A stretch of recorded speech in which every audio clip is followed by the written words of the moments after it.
요즘 뉴스만 보면요. 꼭 러시아가 우크라이나 전쟁에서 이기는 것처럼 보이죠. 실제로 전선에서는 러시아가 조금씩 전진하고 있다는 분석도 많고요. 그런데 말입니다. 그게 정말 진짜 승리일까요? 오늘 저희는 이 표면적인 전황 너머에 숨겨진 훨씬 더 거대한 이야기를 한번 해보려고 합니다. 눈앞에 땅 몇 평을 얻는 게 과연 한 나라의 미래 전체를 건 승리라고 할 수 있을지 말이죠. 오늘 이야기 전체를 관통하는 아주 중요한 비유가 바로 이겁니다. 싸움터에선 이겼는데 정작 돌아와 보니 내 집의 기둥이 다 뽑혀서 무너지기 직전인 상황.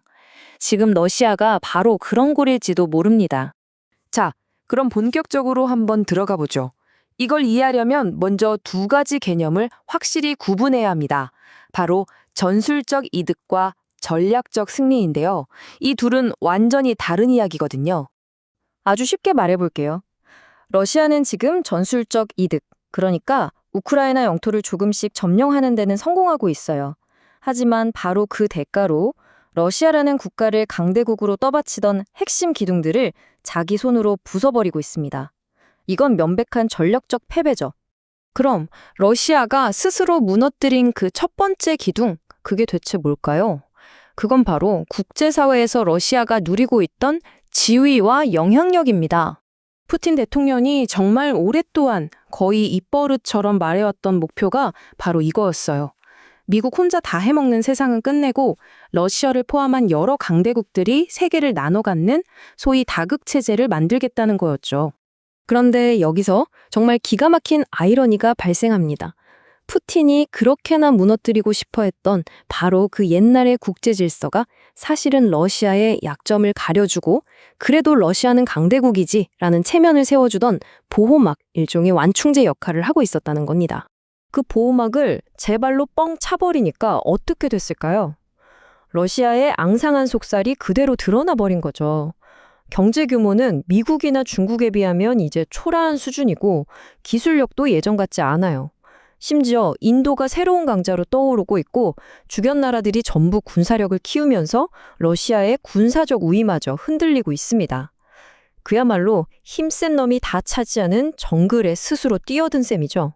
자, 두 번째로 무너진 기둥으로 넘어가 보죠. 바로 경제적 독립성입니다. 국제사회에서 왕따가 된 러시아가 기댈 곳을 찾았는데 글쎄요, 그 대가가 너무나도 혹독했습니다. 러시아는 이걸 중국과의 끈끈한 전략적 파트너십이라고 포장하고 싶어 하죠. 하지만 그 속을 자세히 들여다보면 과연 이게 동등한 친구 관계인지 큰 의문이 들 수밖에 없습니다. 이 표가 모든 걸 보여줍니다. 정말 충격적이죠. 러시아는 자기네 천연가스를요, 국제 가격의 반값도 안 되는 거의 헐값에 중국에 넘기고 있습니다. 그런데 전쟁에 꼭 필요한 드론 같은 물건은 어때요? 무려 3배, 4배나 비싼 값을 치르면서 사오고 있는 실정입니다. 이걸 어떻게 동맹이라고 부를 수 있을까요? 이건 명백히 착취에 가깝습니다. 지금 러시아는 중국의 동등한 파트너가 아니라 값싼 에너지를 실어 나르는 자원 셔틀, 혹은 돈만 주면 뭐든 하는 저예산 용병, 신세로 전락하고 있다는 분석까지 나오고 있죠. 그리고 이제 어쩌면 가장 가슴 아프고 또 가장 치명적인 세 번째 기둥에 대한 이야기입니다. 바로 러시아의 심장, 국민과 국가의 미래 그 자체입니다. 100만 명, 어쩌면 그 이상일 수도 있습니다. 이게 이번 전쟁에서 발생한 러시아 측의 사상자 추정치입니다. 이게 무슨 의미냐면요. 한 세대가 말 그대로 전쟁터에서 갈려나가고 있다는 뜻입니다. 원래도 러시아는 인구가 계속 줄어서 국가적인 고민거리였거든요. 그런데 여기에 이런 엄청난 인명 손실이 더해졌으니 그야말로 재앙 위에 재앙이 덮친 격이죠. 근데 이게 다가 아닙니다. 전쟁과 억압을 피해 똑똑하고 능력 있는 젊은이들은 계속해서 나라를 떠나고 있어요. 나라의 미래를 책임질 두뇌가 다 빠져나가고 있는 겁니다. 그럼 러시아가 그토록 많은 피를 흘리며 얻었다는 그 영토는 과연 가치가 있을까요? 한마디로 속 빈 강정입니다. 기반 시설은 폭격으로 다 파괴됐죠. 사람은 다 떠나서 텅 비었죠. 이걸 다시 개발하려면 천문학적인 돈이 필요한데 그럴 돈은 없죠. 결국 이 땅은 러시아에게 자산이 아니라 미래 세대의 주머니를 계속해서 털어갈 영원한 짐이 될 가능성이 아주 높습니다. 자, 이제 결론입니다.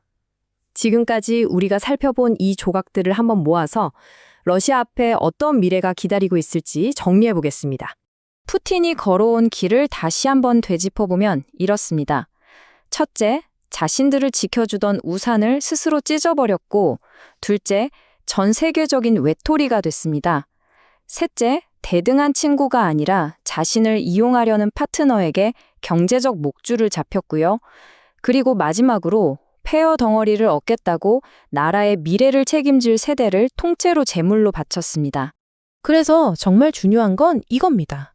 러시아의 진짜 고통은요, 전쟁이 끝나고 나서야, 바로 그 후에야 본격적으로 시작될 거라는 점입니다. 분쟁의 종식은 문제의 해결이 아니라 오히려 길고 고통스러운 쇠퇴의 시작을 알리는 신호탄이 될 겁니다. 결국 이 모든 것을 듣고 나면 이 마지막 질문이 남습니다.